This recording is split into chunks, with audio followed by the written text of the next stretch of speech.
show. In today's session, I want to talk about digital marketing, and specifically, if you're thinking about using a digital marketing agency, I want to talk about a couple of things that I think that you should be expecting from your digital marketing agency. And obviously, we run a digital marketing agency, so it means that we've got quite a lot of experience in this field. We've been running it for the last 10 years.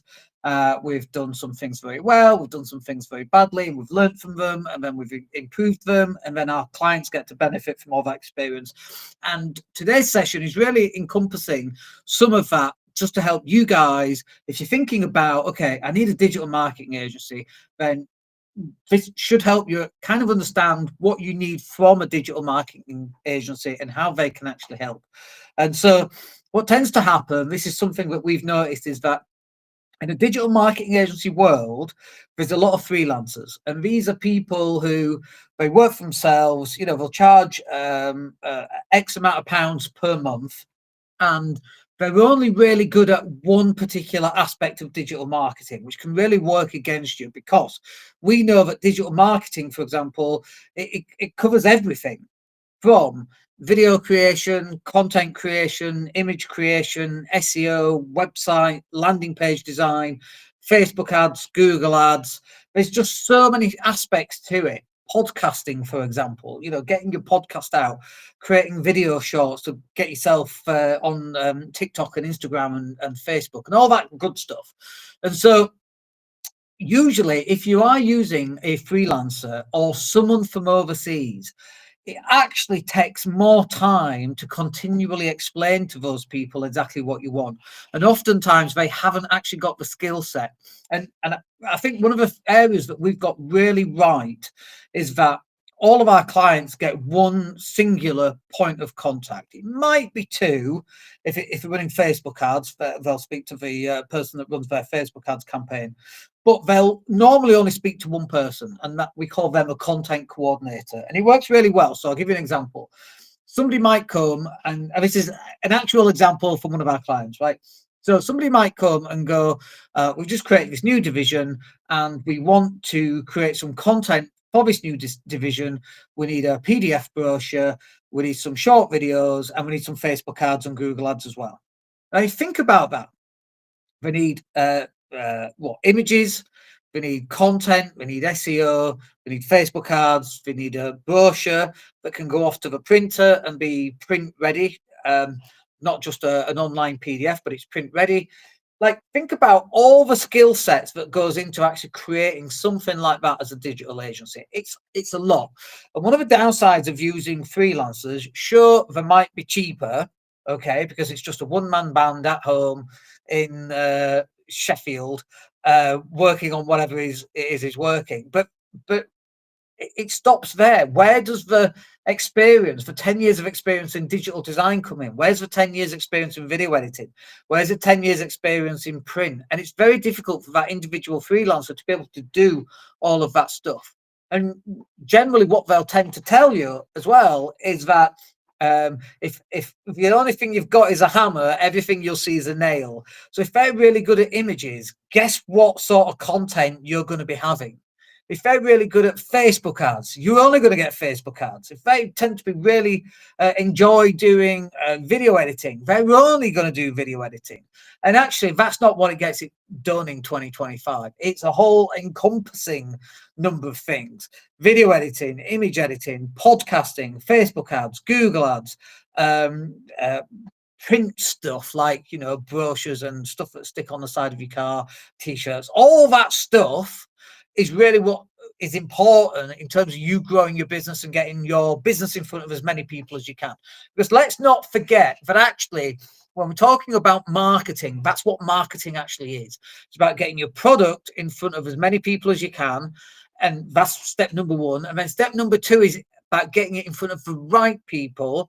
And those people are people who are likely to buy. So step number one are things like content, live streaming like this, for example, images, your car driving past it's all stickered up, and a nice brochure.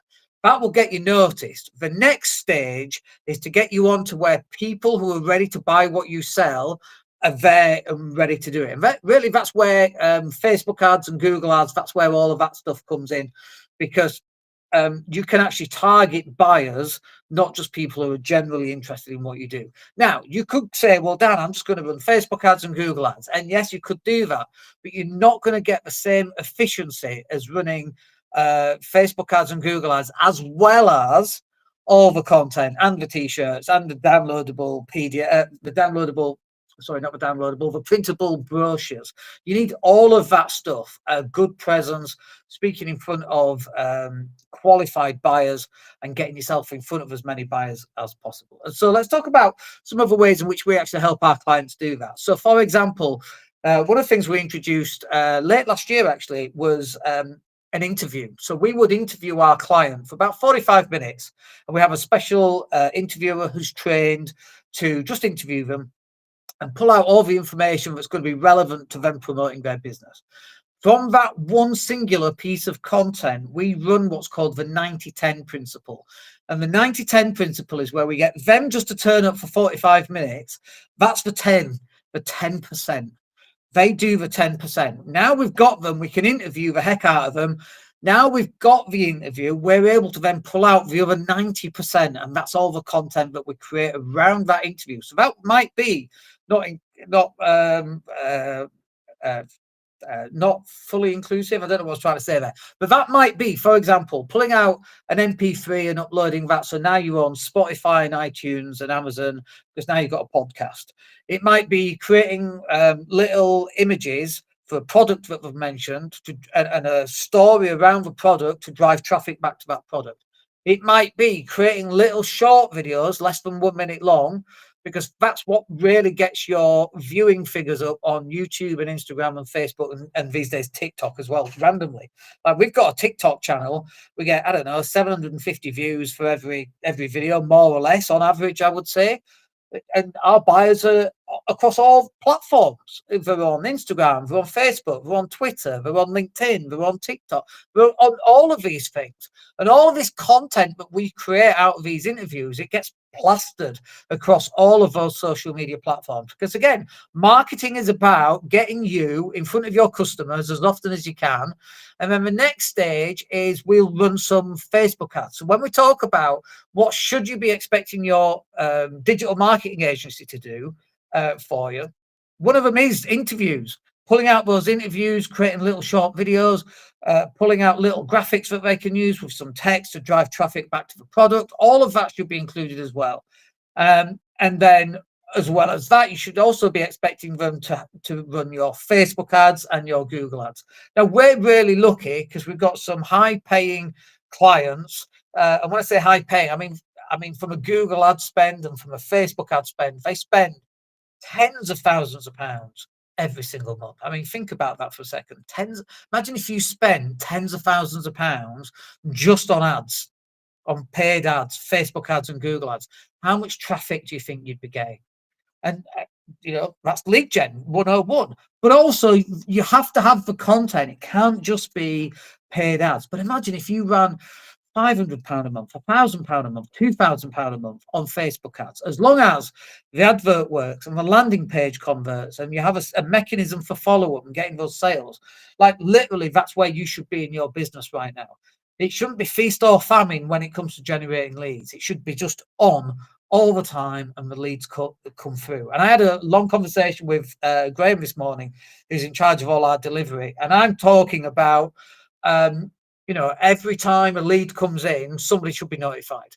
Like the owner of the business should be notified. And it was like, yeah, that's fine, Dan, but some of our clients are getting hundreds of leads every single week. And to get that many notifications, it's just simply too much. And they go through a qualifying process, and then they have outbound calls, which qualifies the clients, and then they pass all the good clients through to closers, and then that's how they effectively make their money. And so generating leads is the name of the game. That's the whole point of digital marketing. It's not just for it to look nice and have content going out on a regular basis. So they should be running client interviews to create some good intimate conversation type videos to put a face to the business so people can see who runs it and see if they like them or not. It's we call it CELTAC. You've got to know, like, and trust them. Got to be authentic, and you've got to be consistent. If you get those 5 things correct, you do really well. That's CELTAC: know, like, and trust, authenticity, and CELTAC. What's the last one? Authenticity and consistency. I forgot what I was talking about there for a second. So you've got to be scheduling content as often as possible, and you have to be consistent. And this is usually where business owners, when they try and do it themselves, this is usually where they fail, because they go, okay, I'm just going to live stream every day. I'm going to edit all these videos. I'm going to post all these videos. And what happens is that owner of that business turns into a product creator or a content creator of some form. And then they don't have time for all the other stuff, and they end up working, from 50 hours a week to 80 hours a week, because now they're having to do it all themselves. But actually, you should be recruiting somebody else just to do it for you effectively. So you should be scheduling your content, and it should be consistent.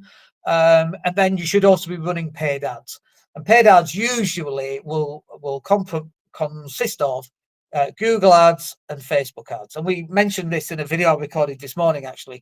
Google ads are for people who already know what they want and are going to go on Google. So emergency 24-hour dentist in Leeds, for example, emergency plumber, because we've got a leaky tap and it's obviously on a time constraint. So that's perfect for Google, because you're pulling the information to you.